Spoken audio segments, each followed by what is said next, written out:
WitchLit is on a summer hiatus while we settle into our new WitchLit HQ. And rather than leave a blank space in the feed, we're taking the old TV network approach and bringing you some summer reruns from our first 2 seasons.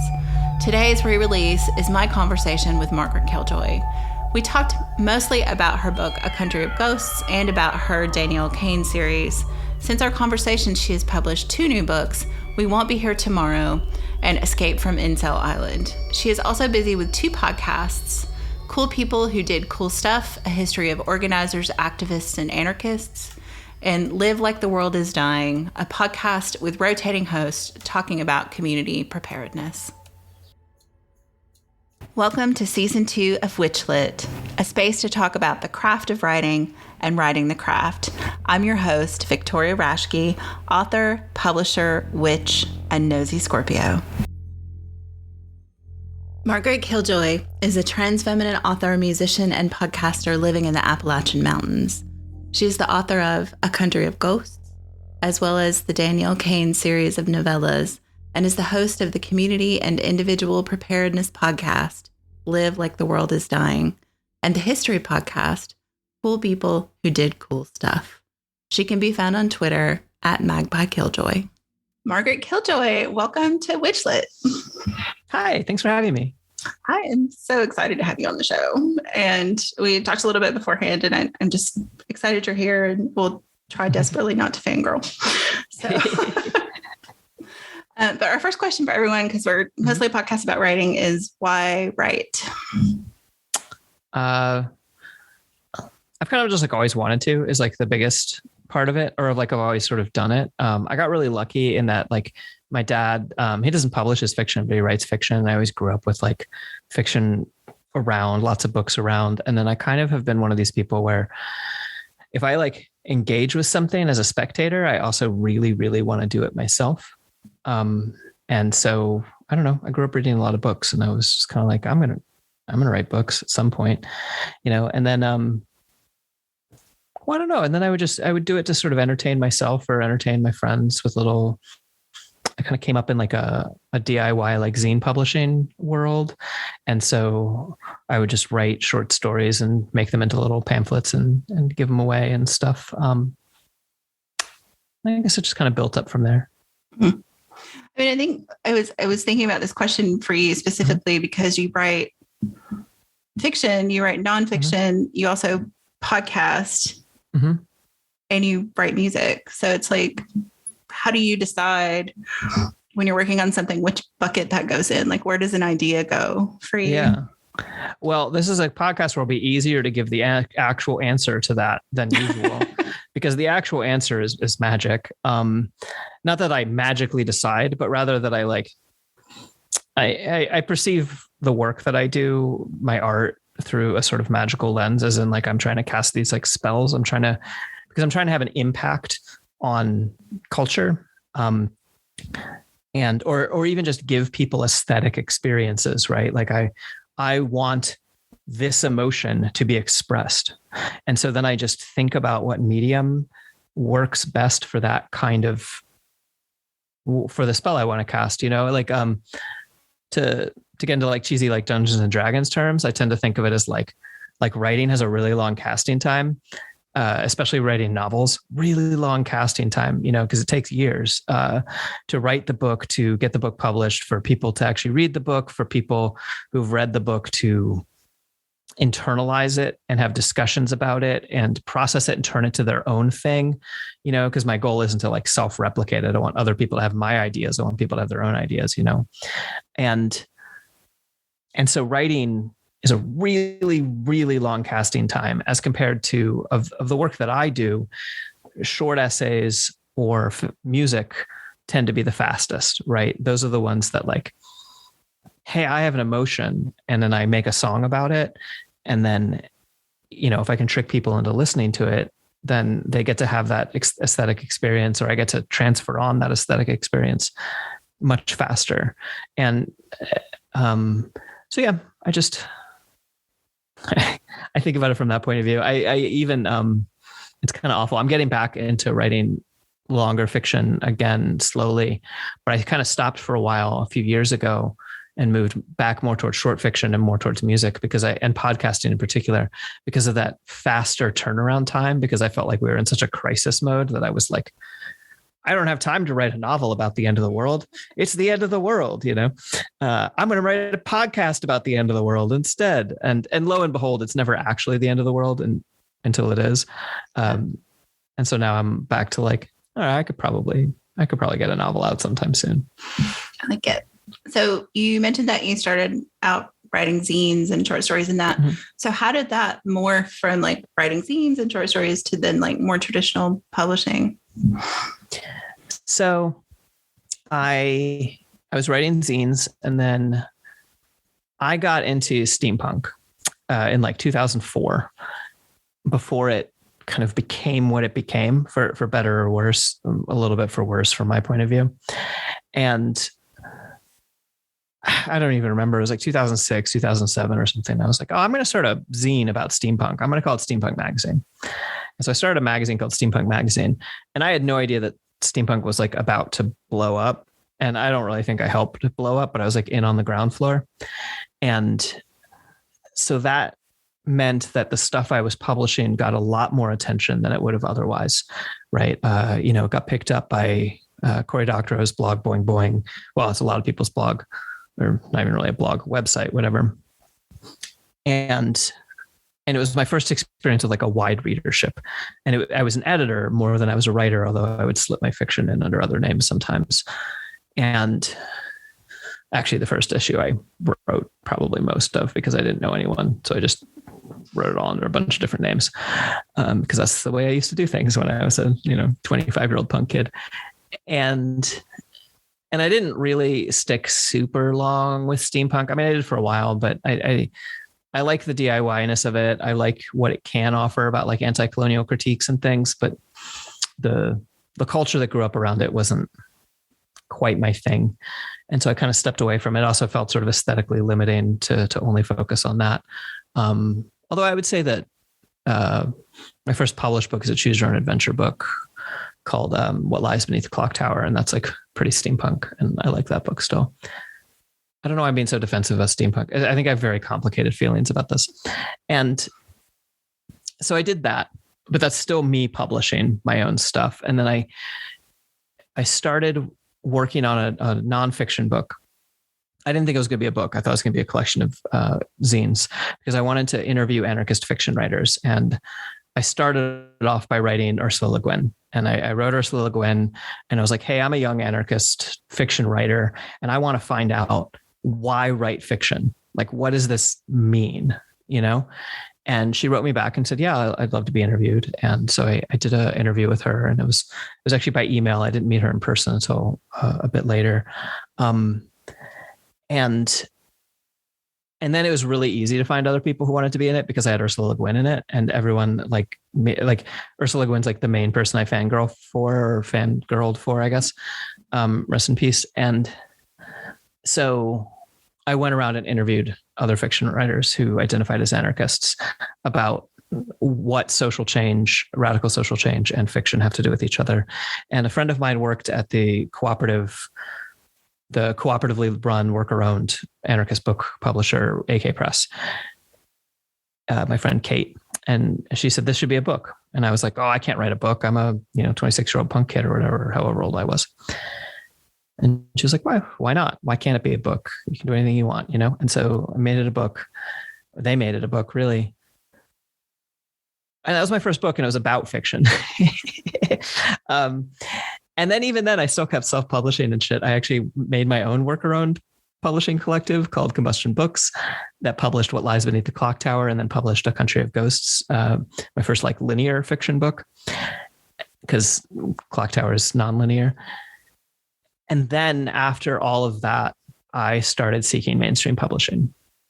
I think I like kind of had a little bit of imposter syndrome and a little bit of like aggressively DIY, attitude. And then at some point I was like, whatever, I am good enough to try and like be a science fiction writer, be a speculative fiction writer, which feels a little bit like trying to say you're going to be an astronaut.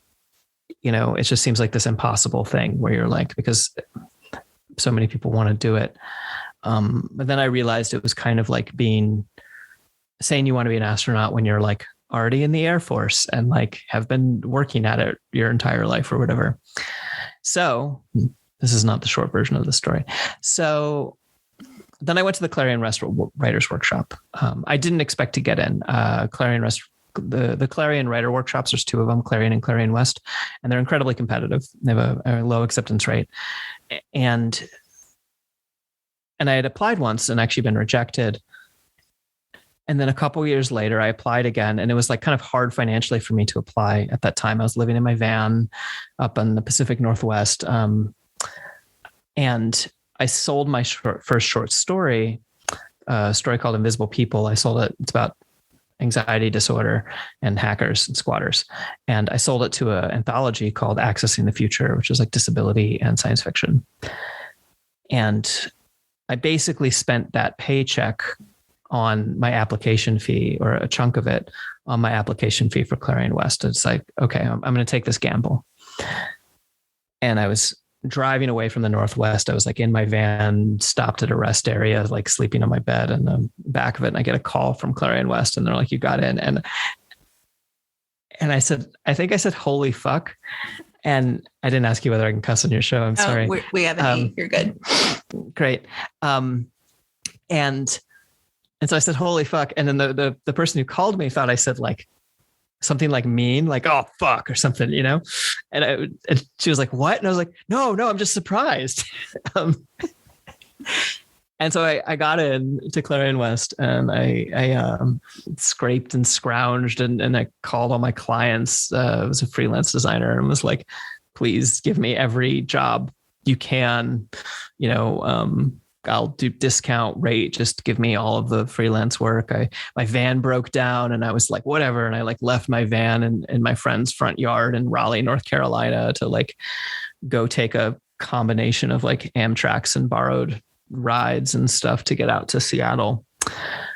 I showed up in Seattle, and I spent 6 weeks in the most like it's funny. I always want to say it's like the most like Hogwarts or whatever type thing. But then I'm like, then Raleigh kind of ruined that for all of us. But I got to go off to magic school. I got to go spend 6 weeks living in this giant house with 17 other aspiring, like early professional career fiction writers, while established writers came and taught us for 6 weeks.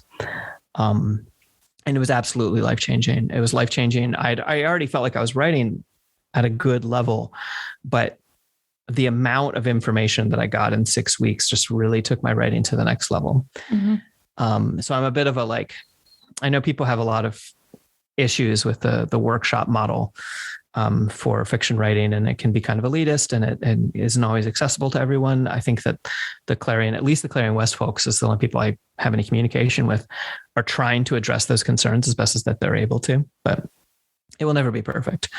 But it meant a lot to me. And after that, I just started selling short fiction. And I also started ghostwriting trashy heterosexual romance novels because it was better pay than what I had been doing previously.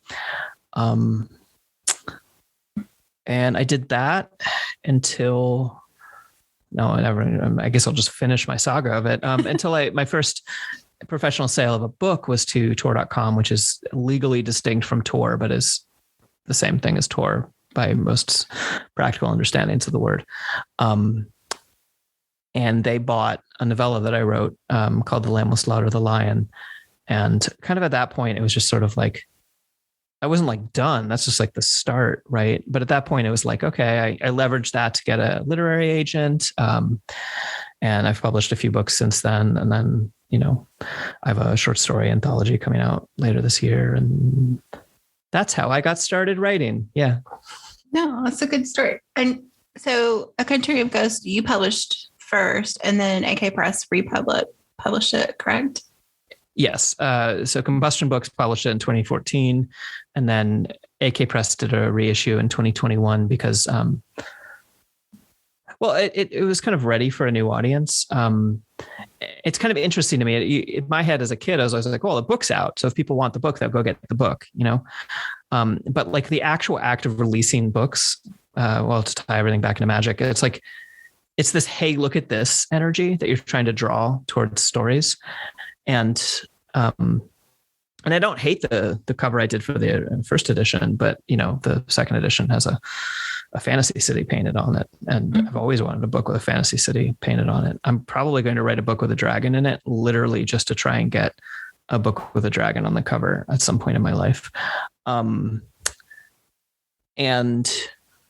then also the book had gotten a fair amount of attention, was kind of ready for it. People actually made there's no way to say this without sounding really weird and bragging. Some people made a feature-length film of it in Montreal, and it's a bilingual film called Huron, which is the name of the city in a country of ghosts, or the name of the country rather, in a country of ghosts. Huronopol is the city. And they made a sort of queer speculative fiction film that kind of is only at the it's like I've seen at like festival or like a festival or something, right? It's not a wide release film, but it was really amazing. That was kind of the first time I realized that you can pass stories off and let other people have their way with them, and turn them into their own spells. That was really cool. I would like to see the film because I enjoyed the book. I just having read about it, I kind of thought I knew what I was getting into, and I was so emotional by the end. I just did not expect to have that emotional punch at the end. Yeah. And I finished it a couple weeks ago, and I'm like, okay, I have to go back and reread it because it was just it's one of those books that I've tried to explain it to a couple people. It's you start reading it thinking you're in one place and you're like, oh, this is utopian fiction about what the world could be like. And then by the time you get in it, it's like, oh no, this is real. It's a real place you can go to in your brain kind of thing. So I was yes, the idea of it, but also the execution of it are kind of different things. So yeah, totally. But I love the idea that somebody made a film. Oh, good. Yeah, no, it was just, yeah, I walked around in a daze the whole day after I finished it, trying to think about it. And I was like, that's the reaction you want people to have to your work. So, yeah.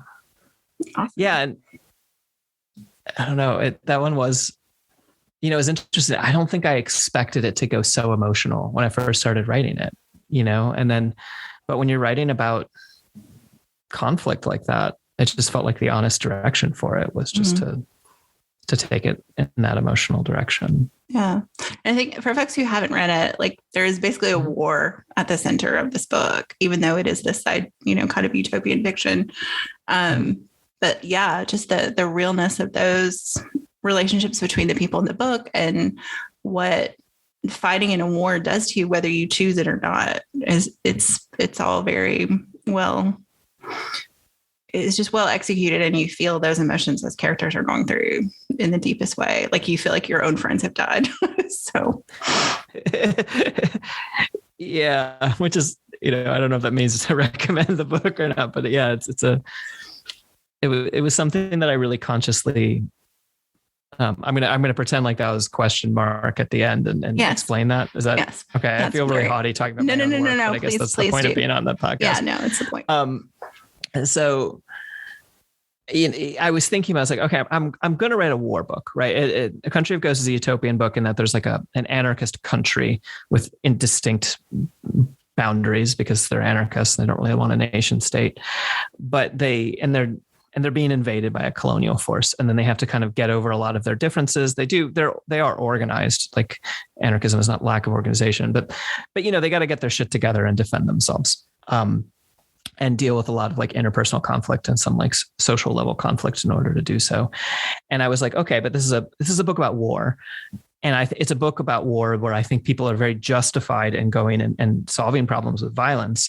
But I absolutely don't want to make a glorious book, right? About hurrah, off to kill we go, and yet I also don't want to make something that's just doom laden, suffering because I think that struggle alongside your, compatriots or comrades or whatever words you want to use is beautiful. I haven't engaged with it at a military level. I've engaged with it at a, protest level. And, but it there's a beauty to it and there is an appeal to it. And I think that the right wing is very good at evoking, at calling upon, the beauty of struggle or whatever. I think they do it through lies. I think they do it through this, glorious whitewash, like everything's perfect and you just sort of ignore all the death and suffering, and so I wanted to do it in this honest way. I wanted to do it in this, like, here's why fighting is beautiful and here's why fighting is tragic and here's why fighting is necessary. Mm-hmm. As much as I was able to, and so that was, at least as much as it's an exploration of an anarchist society. It's actually, I feel like it was my attempt to come to terms with like conflict and struggle and war and all that. Yeah. I mean, I think the fact that there are characters that choose to fight for what they want and what they believe in and defend this society that they created for themselves. And there are also characters who choose not to fight because that's not who they are.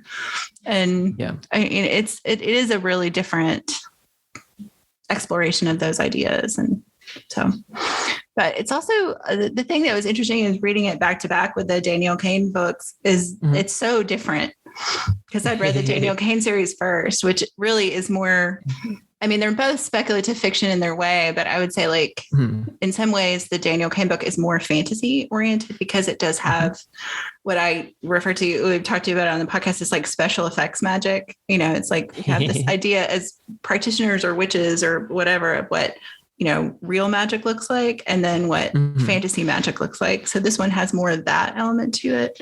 So do you want to talk a little bit about how magic works in those books, in the Danielle Caine books? Yeah. And so, A Country of Ghosts is, it's only speculative fiction in that it's a secondary world fiction. I didn't know that word when I started writing it, but it's not set on Earth, right? It's set on another like Earth-like.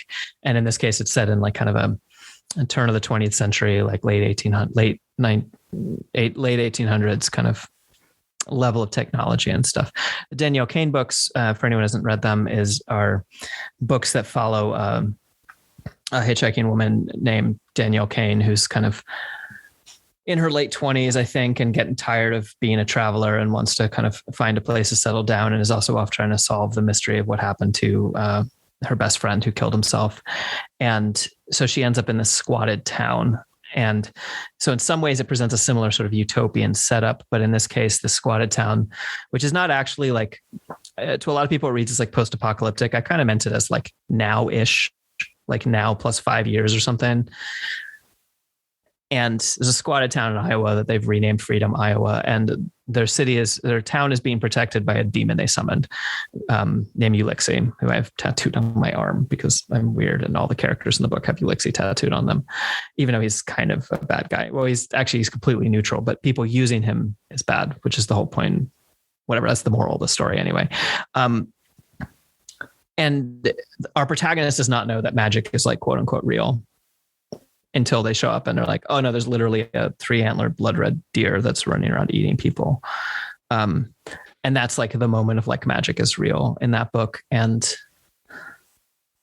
it's funny because it's like, it's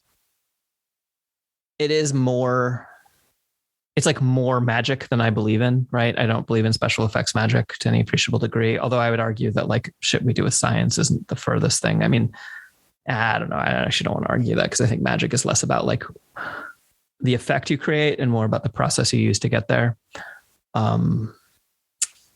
So, well, I don't know. But it's funny because that book ends up classified as a horror book, not urban fantasy, right? I mean, it's actually not particularly urban, so that makes sense. But I also didn't write it to be like, I'm going to write horror, which I do sometimes, but not all that often because I'm a scaredy cat. And I think it's horror because I think if you introduce special effects magic into the real world, you get horror. I struggle to come up with a way in which like someone being able to summon demons or cast fireballs or take over people's minds or whatever. I struggled to come up with a version of that isn't horror. Yeah, I mean, that kind of magic is kind of horrific. And I don't usually read horror, but I did not find it like I wasn't crouched under the covers reading it. It's not that kind of horror. It's not like jump scare horror. It's I think you can have horrific ideas and and those are horrific ideas without it being what I would consider traditional horror, maybe. Yeah. So I can see why it's not classed as urban fantasy, although I argue that urban fantasy just has to happen in a populated area. So that makes sense to me too. I as a reader, I love genres, and as a writer, I hate genres. So yes, I think that is a valid opinion. So what was the seed? What was the seed for the Danielle Caine books? Like what kind of spurred that? So it's funny is it actually, I don't know if this has ever happened to you.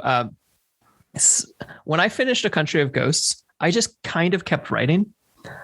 Like it's sort of an afterbirth was like, but not the actual Lamb Will Slaughter the Lion, but instead this book called Freedom, Iowa that no one will ever read, that doesn't have any demons in it or any magic.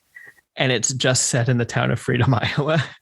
And it's like a social drama about like interpersonal conflict within this town.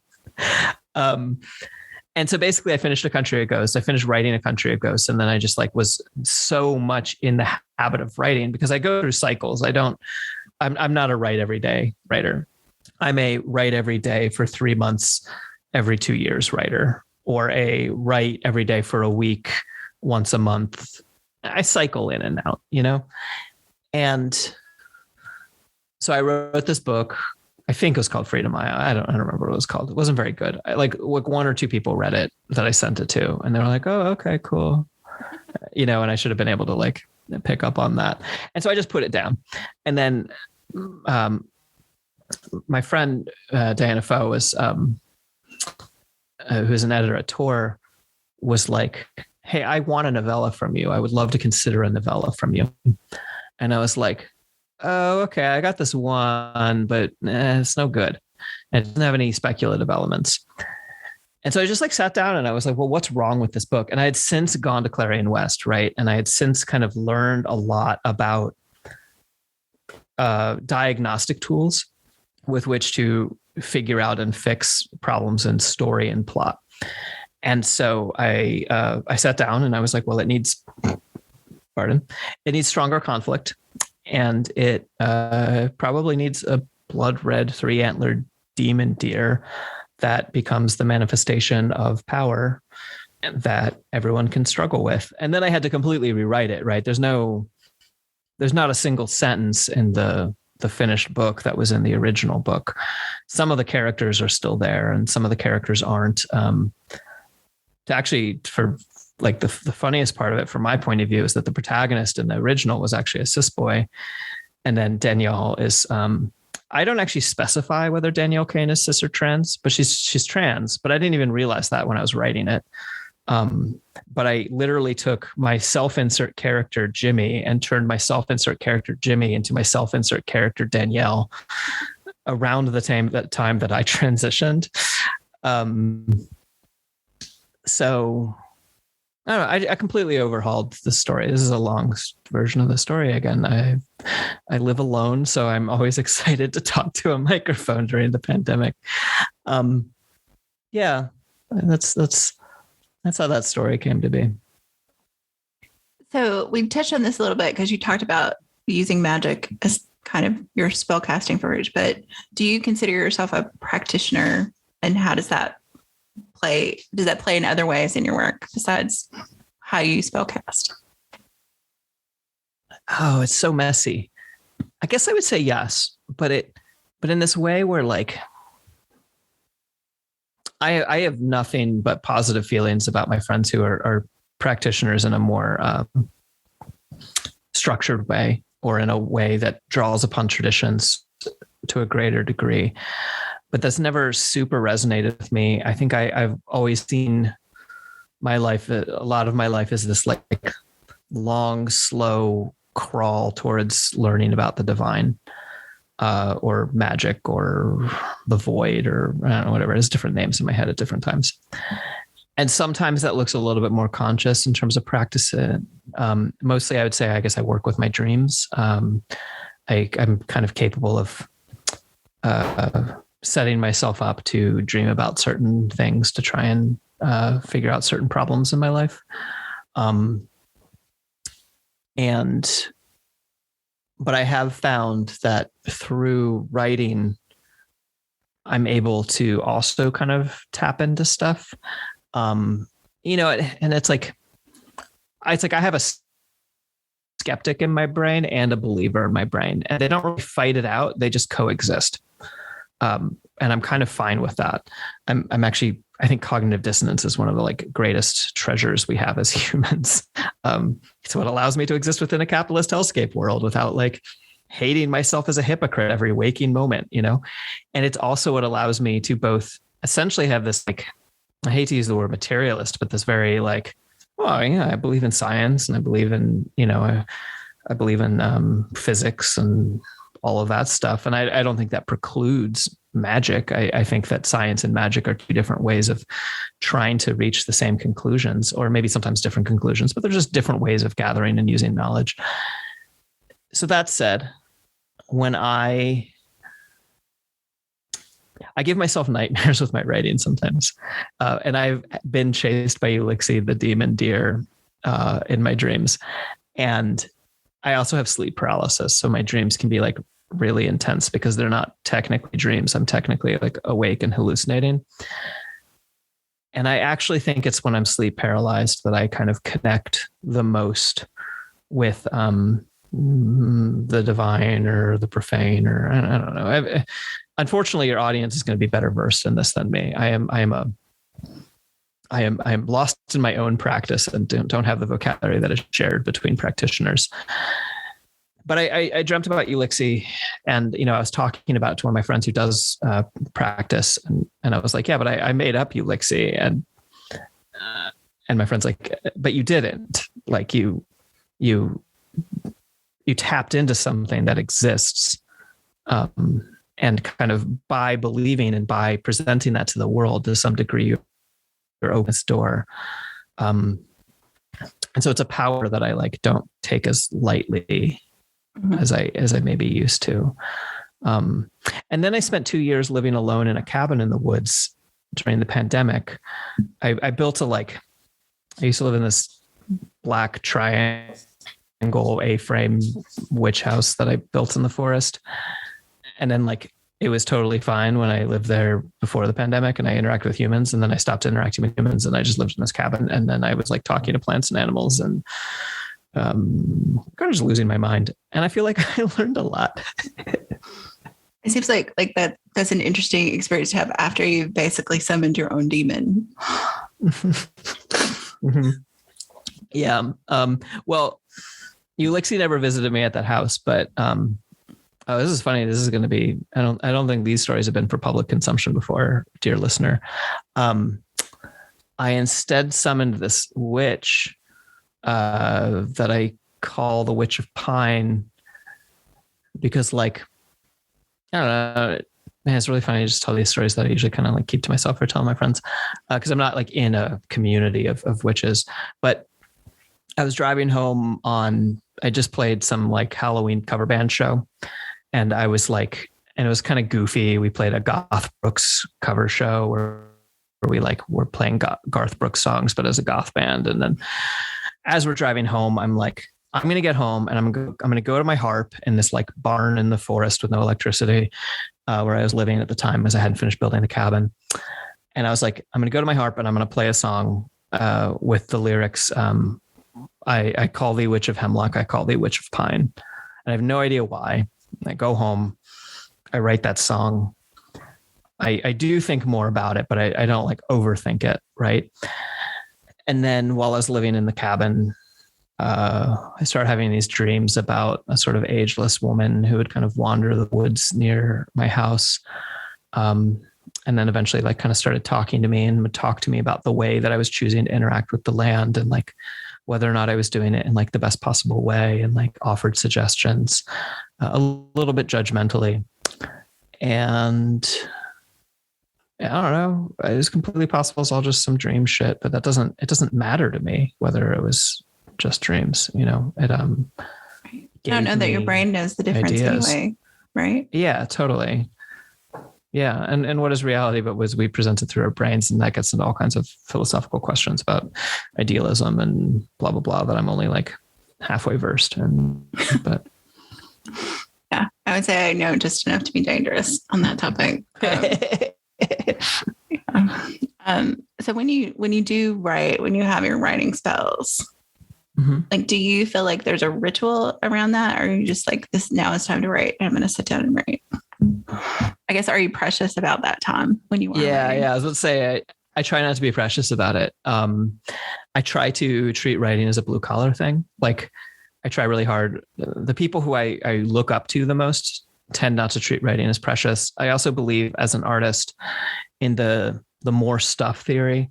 I believe that the more work you produce, the better work you will produce, as long as you have some level of self-analysis and critique, and also analysis and critique from outside. But by and large, I don't really believe in like endless revisions of work, you know, 1 or 2 drafts, and then maybe finally a third one if an editor wants you to. But if it's not good enough after that, you just do something different instead. And learn from the failures. I try to learn from failure as fast as possible. And so from that point of view, I also tend to believe that I should just sit down and write if what I'm doing is writing. If I got a book to finish, I got a book to finish. You know, I like the longest book I've written is a currently unpublished YA book that I think will be coming out next year, but I'm not entirely certain. I have a few other books that I'm trying to get out before then.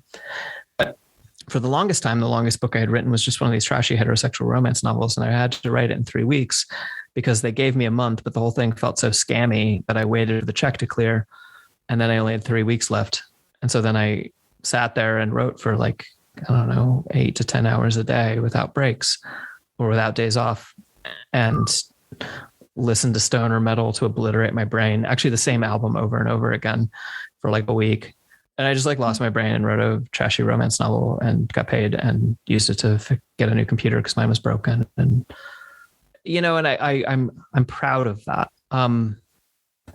So I don't know. I mean, I'm not trying to knock someone who's going to like light candles and sit at their favorite desk and like wait for the moon to come out.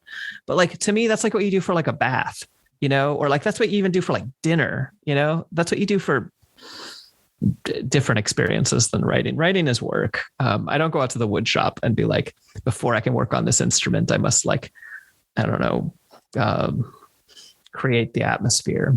Although, yeah, maybe when I'm finishing it up, you know, like maybe it needs to be bathed in the full moon or whatever, like for the final part of making the instrument. That's cool. I guess now that we don't print out manuscripts on, 8,000 dead trees, It's hard to set those out under the moon. I don't feel comfortable setting my laptop out on the balcony. Yeah. Yeah. I wonder how I would even. Okay. To walk back, I really like walking back my own statements. It's really fun. I kind of think I got into writing partly as an aesthetic decision. Like, and I think aesthetic and magic they're not antonyms, they're related concepts. And, the first time I was like, I'm really going to be a writer. I was like living in an abandoned tenement building in the South Bronx. I was like 20 and, I had a room on the 5th floor. There's no electricity up there. Actually, there might've been, but I don't think I had a lamp. I don't remember the electrical situation of that building.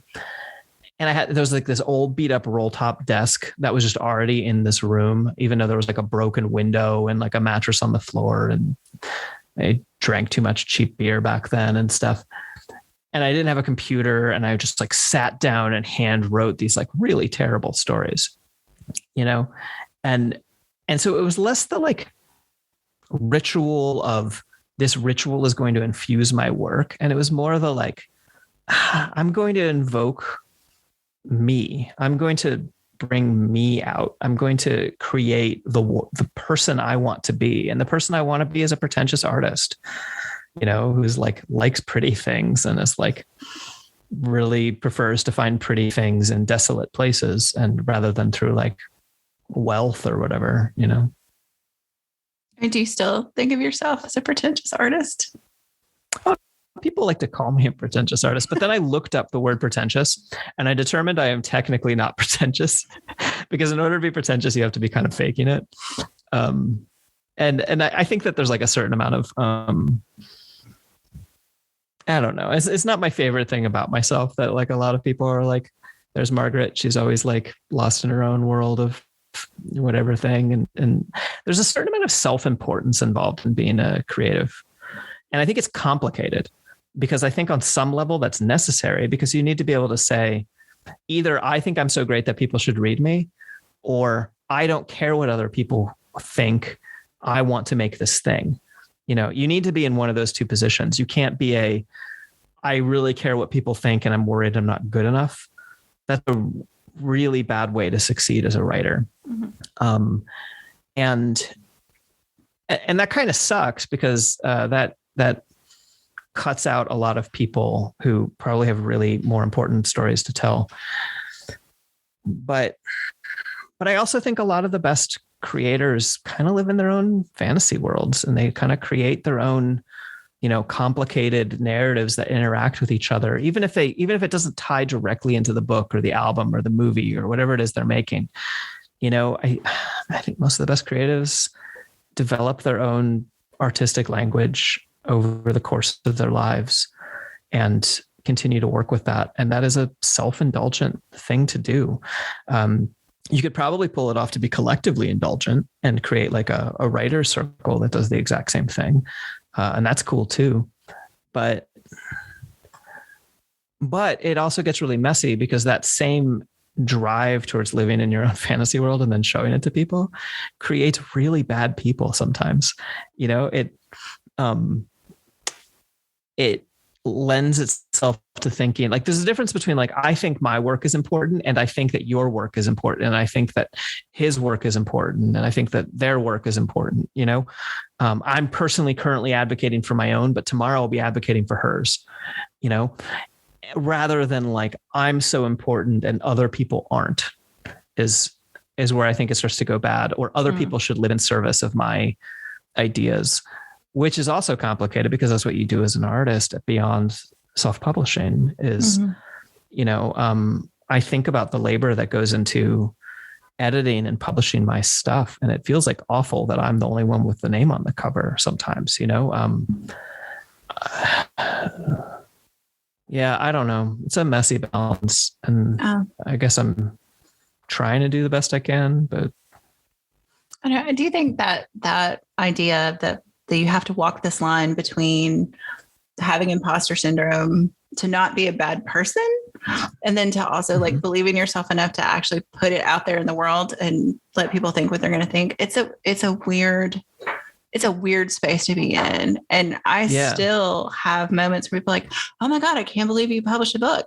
And I was like, I mean, it was work, you know, but they're like met a magical unicorn. And I was like, I've had that reaction to other writers I admire. Like, I've met a magical unicorn, even though I know it's work, you know, it's a very strange place. I agree. Yeah, totally. And then there's people who will also like basically work their jealousy out by bringing you down, you know? And I'm not trying to say like a lot of people don't like me because they don't like me because I'm not a perfect person and my work isn't perfect, you know, but I think sometimes people will just be like, oh, well, you published a book because you got handed a book, instead of, oh, you published a book because you worked your ass off. Like you wrote it, you did it. It's an incredible amount of work. You know, it's the hardest brain thing I've ever tried to do in my life is write a novel, you know, keeping track of that many characters, narratives, themes, whatever. Like there's a reason I write short books, you know, it's hard. Yeah. I too am a writer of shorter books because like, well, I started out writing poetry for one. So cool. you learn brevity first, right? You know, and then, but yeah, I can't keep track of like War and Peace when I read it. So I know I can't keep track of it if I'm trying to write it. Yeah. I really want to read War and Peace, but I'm too intimidated. But I only want to read it because now go ahead. Oh no, I was just like, having gotten through that, and then Crime and Punishment in college, I felt like I was being punished. they're fantastic books, and they're, I think in some level they're important to read, but also at the same time I was like, why is it this long? Like, why is there so much of it? Well, okay. I mean, it kind of gets into that self-importance thing because no one told them they couldn't, right? Like one of the things I remember hearing, I think this is at Clarion. Everything I learned is at Clarion. That's actually not true, but when you write your first novel as an artist, as an author, you probably can't include 8 pages about how stained glass like casts light on the floor of the chapel, and you probably can't get away with like writing in all the scientific details about the light as it comes through and the different, I don't know, whatever, because an editor will look at it and be like, no one wants to read this, and they'll cut it out. And by and large, you're honestly going to end up with a better book that way. But once you have an audience, then you can put in your 8 pages about that and no one will stop you because you're a name, right? And I don't know if that's better or worse. I have no idea. Yeah, I don't know. I mean, I will not name the author, but they're a very prolific author over many decades. And in my writing discussion group, one of the women was like, I'm pretty sure I'm going to read through like chapter 7 in this book, and their grocery list is going to be in it because no one is editing these books at this point. Yeah, and totally. I was like, yeah. So I think you have a point. And like, yeah. And on some level, they like deserve that because like, I don't know. I really don't mean this to. This is an author that I absolutely look up to and I consider a better writer than me. But Kim Stanley Robinson writes huge books full of technical details. The Ministry of the Future is a different sort of, that's my current favorite Kim Stanley Robinson book. It's the most recent one I read. And I think it's his most recent book, but I'm not sure. But some of his older books are just like, here, let me tell you about the landscape of Mars. And it's just going to be page after page about exactly how the different geological formations came to be. And it's really cool and it's really dry. And it's just a different, you just go at it differently, like most days I don't want to read Kim Stanley Robinson, even though it was absolutely one of my favorite authors and one of the most important living authors. Most days that's not the speed I'm going for. But when I am in the mood, I don't mind it. He could throw a grocery list in there and I'd be like, I wonder what the oranges are for. Yeah, I mean, The Years of Rice and Salt is one of my favorite novels of all time. But he he waxes poetic in that one a lot more often than in some of his other stuff too. I think the first book I read of his was The Three Californias. I read that series first, which I think is also less dry than the Mars series. And I think that was his first series. Mars is probably the driest, I think, of them. Antarctica being in competition, but it's really kind of the same thing. It's just all about geology. But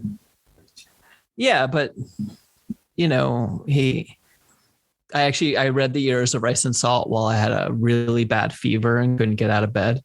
And that was the perfect way to read it, except I don't remember a word of it, but I really liked it.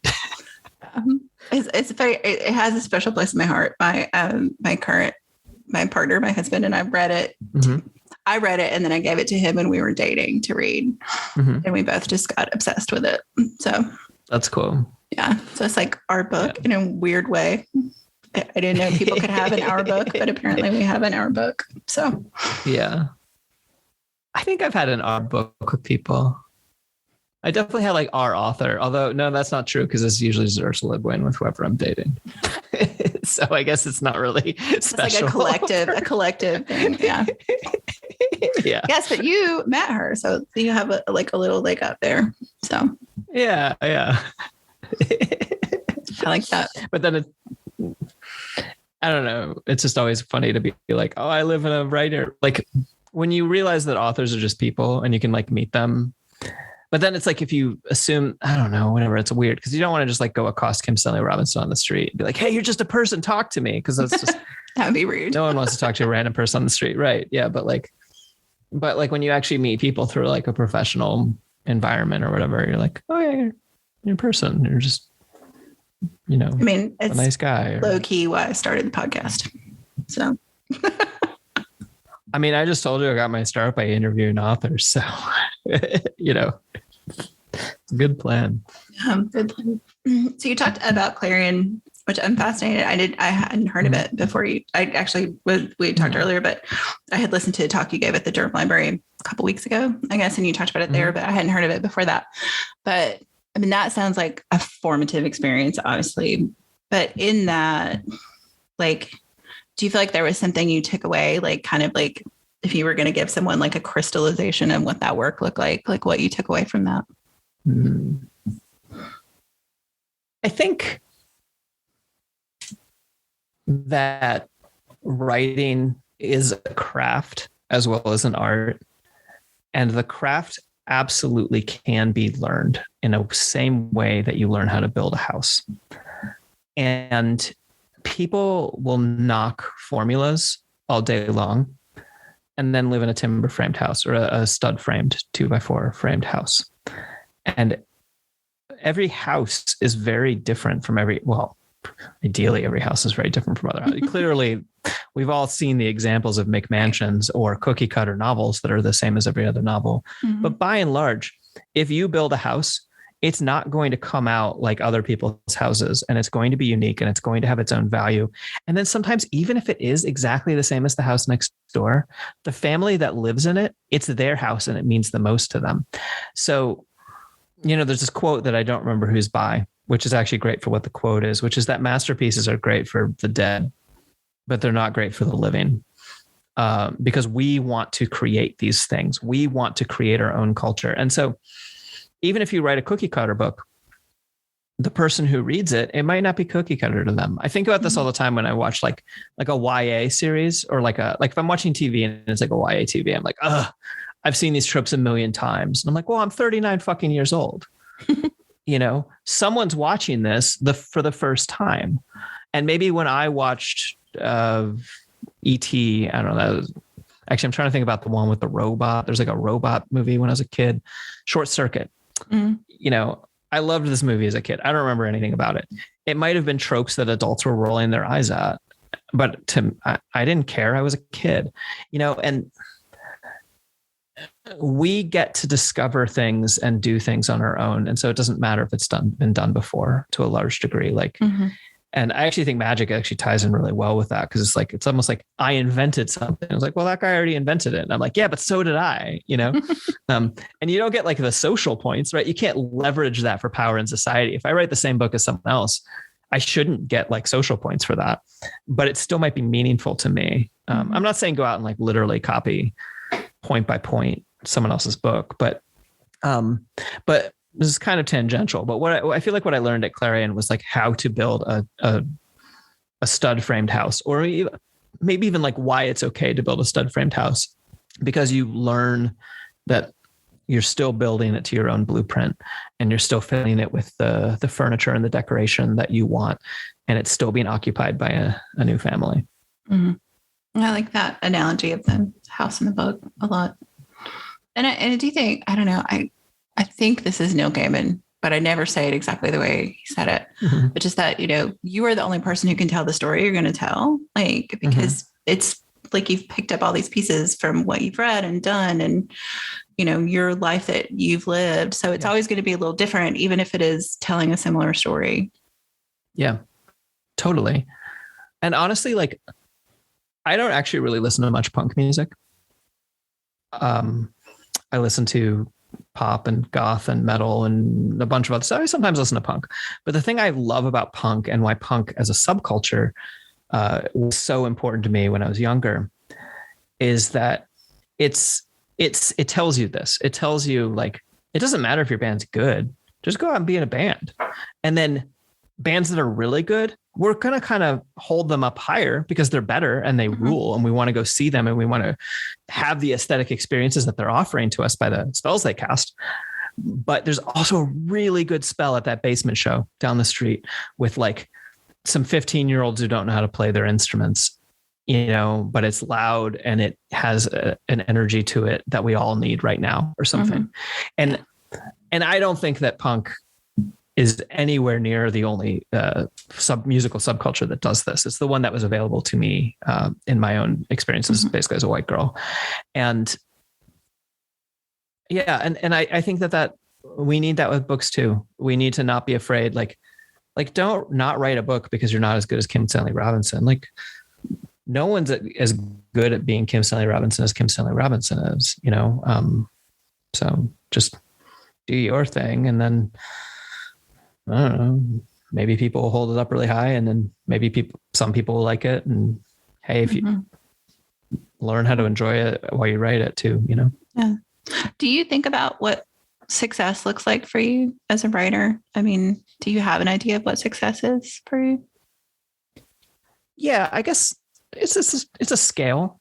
I actually think I'm at success by and large in that, well, I actually recently took a nonprofit job, literally because I care about the company or the nonprofit and like what they do. It helps support workers' cooperatives and helps employees buy out their businesses from their owners, and spreads values that I care about. And it's actually I just to shout it out. It's called Seed Commons, and it's the best thing going that I've ever seen in terms of the contemporary United States, outside of like mass revolt in order to get rid of capitalism.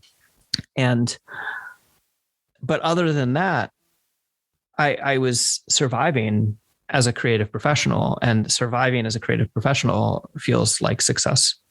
I was surviving because I don't have any children or like ailments that, you know, require me to spend a lot of money to fix them. And, you know, my unique circumstances allowed me to set my bar of success much lower, but it still feels like success. And then there's also bars about like there's success, like finishing a book is success. Finishing a book and having someone read it and like it, having someone you don't know like your stuff is success. And there's, you know, I'm ambitious. I don't believe in hierarchy, and I don't want to be like at the top of things, but I don't know. I don't mind the idea of like more people reading my stuff. And like, you know, I could see like, there's like stuff I hope happens, you know, I don't know. I actually don't think it would work as magic to invoke it by saying it in this particular context, but like, there's stuff that I'm like, there's like milestones I'd like to meet, you know, but I honestly like finishing A Country of Ghosts and putting it out there was one of the most important milestones for me, because it was just like, I've said a thing that took my entire 20s and a chunk of my 30s to learn how to say, both in terms of the craft of writing to be able to say it well, but also the experience as an activist and an anarchist to know what to say. Mm-hmm. And, you know, I used to have a lot of anxiety problems. And so I would often think that I was dying when it turns out I wasn't, apparently. And one of the times I thought I was dying, I was sick, and like I just finished A Country of Ghosts and it was about to be published. And I was like, you know what? Like, all right, if I die, I got that book out, you know, and I no longer see that as like a high watermark of my career or whatever. Right. But I don't know. I think it's like useful to kind of always be setting those things and like always have you, it's like writing the stuff onto your to-do list after you do it so you can cross it off, you know? Yeah. But it's like, I don't know, just always more, you know, like I want more, but I want it for everyone too, you know, or like, yeah. So. Yeah. It's funny. I've talked about this with somebody else on the podcast, but because they asked like why the podcast, and I was like, well, low key, so I can talk to other authors, but also like, what is success for this podcast? Because, you know, everybody has a podcast. It's like having a zine in the 90s. It's the same thing. Yeah. And which rules. It's like, I don't expect to make like top 10 lists on Apple Podcasts or anything. I said, I would just love like at some point down the road, if somebody came out to me and goes, you know, I finished my book and sent it off because I listened to writers talk on your podcast. Yeah. Like that would be massively cool. Yeah. Can I tell you my moment like that with one of my podcasts? Mm-hmm. Sorry, now I feel like I'm like, no, please. Being interviewed, but So one of my podcasts is called Live Like the World is Dying, and it's an individual and community preparedness podcast. It's basically like preppers, but leftist and like community focused instead of hole up in your basement with gun and beans and rice or whatever. Or I guess for most people aren't vegan. So that's how I discovered you first. That was that was my first contact with your work is through the podcast. Oh, that's awesome. Mm-hmm. And I got this email, and it was after the, it's hard to keep track of all the horrible disasters that keep happening everywhere right now, which is funny because people are like, why are you a prepper? And I'm like, do you know what the news is? Have you looked at the news? Have you talked to a scientist lately? Anyway, this mom wrote me, and I mean, I'm sure she has other characteristics as mom, but it relates to the story.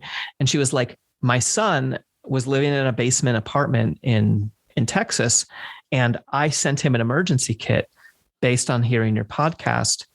And he told me it was like the fact that I had sent him a flashlight was the only reason he had light for like several days. And I was just like, oh, okay. All of the work I've done into this podcast, because podcasting often feels like screaming into the void. You're like, I don't know if anyone's listening or whatever, is a very common response, right? But yeah, like someone sent their kid a flashlight and it saved their sanity at the very least, Yeah. So that's cool. I have faith that someone will be listening to this and will finish their book.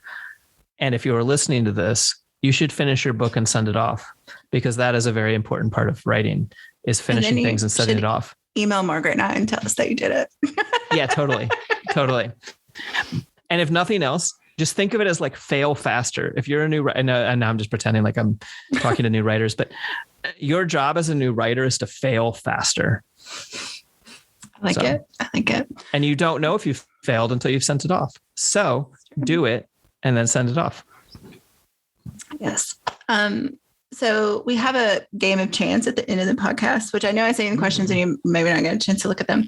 But before we get to that, I wanted to give you an opportunity to talk about your upcoming book and anything else you want to share with folks or let them know where to reach you. Oh, okay. For anyone who's listening, I was sent questions and then I read them and then I forgot about them because I flaked. And I'm terribly embarrassed, and now everyone can share in my shame. It's because you have 27 tabs open. That's I know. My brain is out of memory. Memory out of RAM. Okay, like literally, what did you just ask? Oh, I'm going to tell you about my books. The newest thing I have going on is that I have a podcast called Cool People Who Did Cool Stuff, which is basically history storytelling, but with I write down notes and have like dates and names and stuff, but it's mostly trying to tell stories about revolt and rebellion and kind of remind people that like we actually can fight against all of the bad stuff that's happening, because people have been fighting often successfully and then often learning to define success on their own terms. Which means sometimes they die at the end, but who hasn't watched a movie where someone does really, really cool stuff and then dies at the end and still not been, you're just like, well, that guy's cool. I wouldn't hate to be that person, because we all die at the end. Spoiler. No one's getting out of this alive. It's worth fighting back against things. Unless till we figure out the whole lich thing. But, okay. So I have that new podcast that's available anywhere you listen to your podcasts. New episodes come out every Monday and Wednesday. You can find it Full Zone Media. I spend a lot of my time pitching this. And the other thing that I have is coming out September 20th, I think, is my next book. It's a collection of short stories called We Won't Be Here Tomorrow. And it comes out from AK Press, which is that worker-owned anarchist book publisher that I was talking about. I'm very excited to be working with them again. I'm very excited. They've been expanding their fiction line substantially over the past couple of years. And yeah, it's my short stories. If you like lesbian, I almost said werewolves, but that's not what I meant to say, although I should write that too.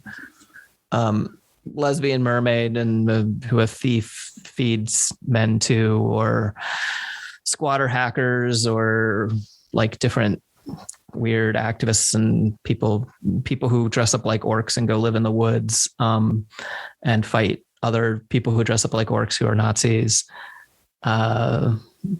Vikings coming back who are in Valhalla coming to fight on the anti-fascist side of a civil war because Nazis don't go to Valhalla. I don't know, a trans girl arsonist who falls in love with a ghost.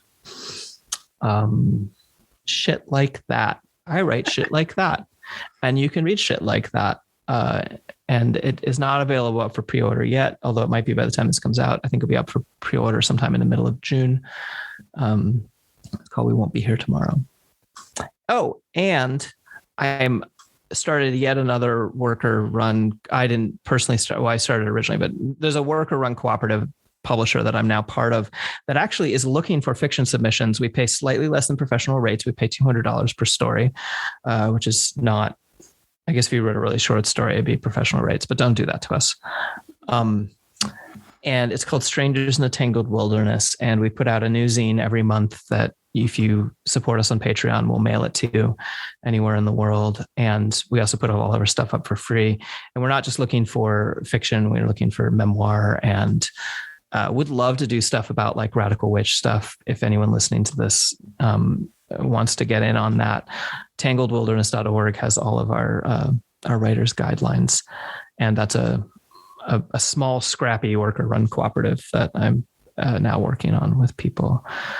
And I'm sure there's other projects. I'm in a bunch of bands.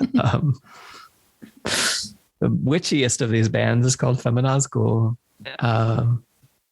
We very consciously use our songs as ritual. So what about you? Wait, you have to tell the audience about what I'm doing going on. Yeah. So I'm currently writing a story for an anthology that comes out in December that is basically on the trend of monster fuckers. And so we're all writing a cryptid shifter story for it. Cool.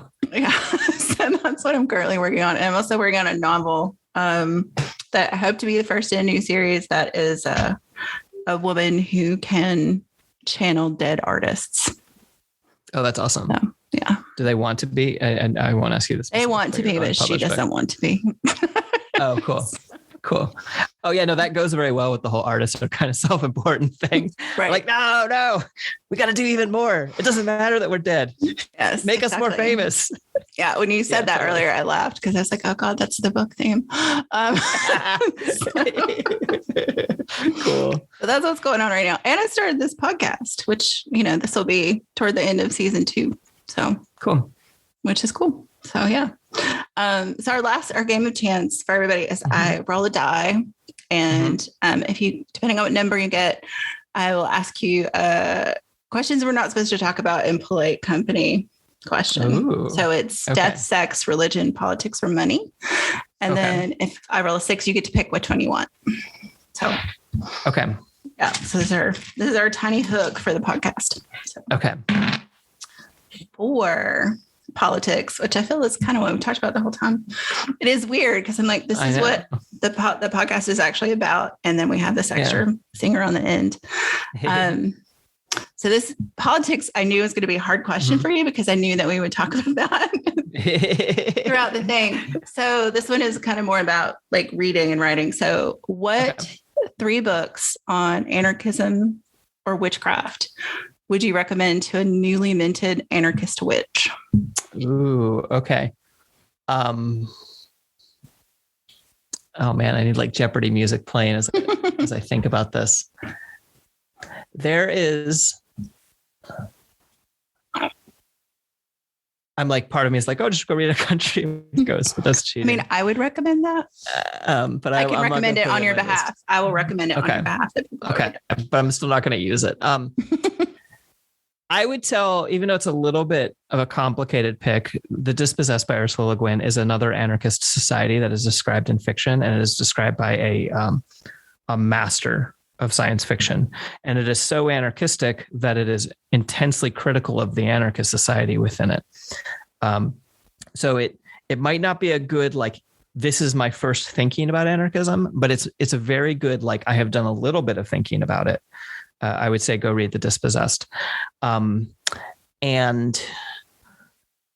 there's a book I haven't finished yet that is the most influential book upon a lot of my thinking and the thinking of a lot of people around me. And so I would recommend people go read this book, but my caveat is I'm really bad at reading theory. It's part of the reason I write fiction. I get most of my theory through conversation. I get most of my theory from other people read books and then explain them to me. I can read history, and that's actually new, but I used to only be able to read fiction. There's a book called Caliban and the Witch by Sylvia Federici, who isn't an anarchist, is an autonomous Marxist, which is not the furthest thing from anarchist.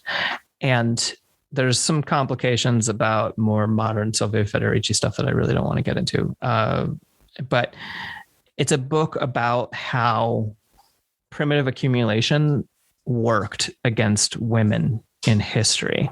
And so could primitive accumulation being this idea of how capitalism got its capital in the first place, because capitalism is not the use of money. Capitalism is the use of money to make money rather than labor. Like if you work for your money, then you're not doing capitalism.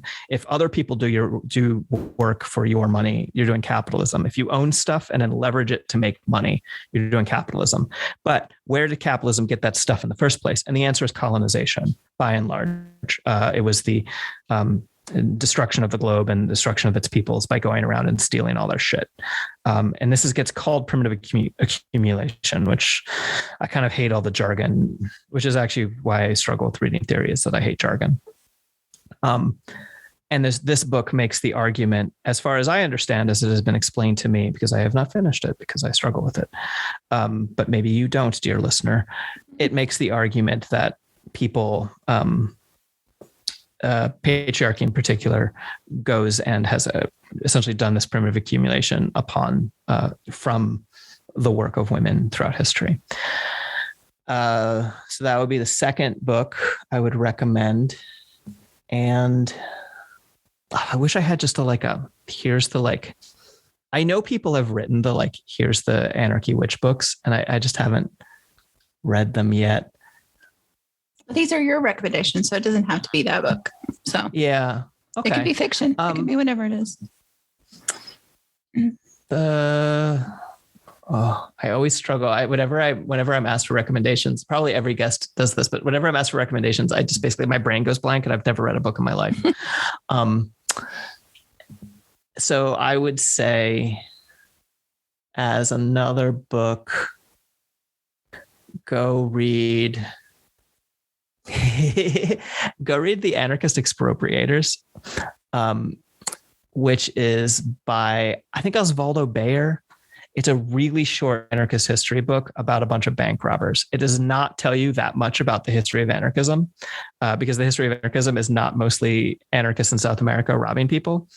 But this book is. And it's not, I think I'm picking it because it's one of the last books I read for my history podcast, and all the other books have been evaporated out of my brain. So I'm sorry. No, that's totally fair. That's totally fair. Oh, okay. No, this has been so much fun. Thank you so much for being on the show. Yeah. I just so appreciate it. Of course. Thanks for letting me fangirl a little bit and all those good things. Yeah. Thanks for having me on.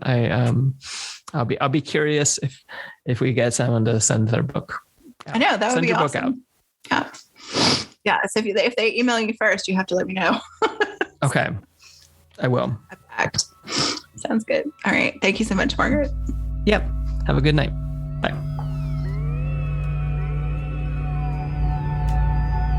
WitchLit is a production of 1000 Volt Press and is edited by Keifel Agostini, who also designed our logo. Our music is Voices, composed for us by Alexander Shanekar.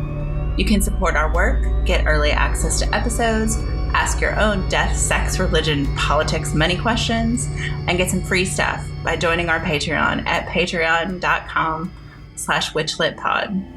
Transcripts and all our previous episodes are available at witchlitpod.com, and you can follow us on Instagram and Twitter at witchlitpod. If you enjoyed this episode, please subscribe and consider giving us a rating or review wherever you listen to podcasts. It helps other witches find the show.